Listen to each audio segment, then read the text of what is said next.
Take our lead, let's help you make your mark. Our goal is your satisfaction. Let us show you the way. Violets are blue.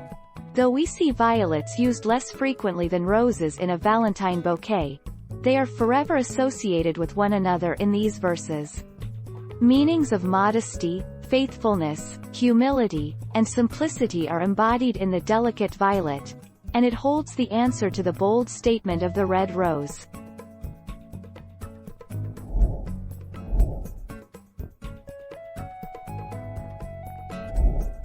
Take our lead.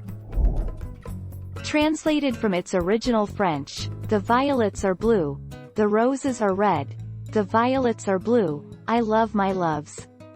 This is part of the body of a song sung by the character Fantine within the time-tested work Les Miserables by Victor Hugo. Thank you for watching. Please subscribe and hit the bell notification.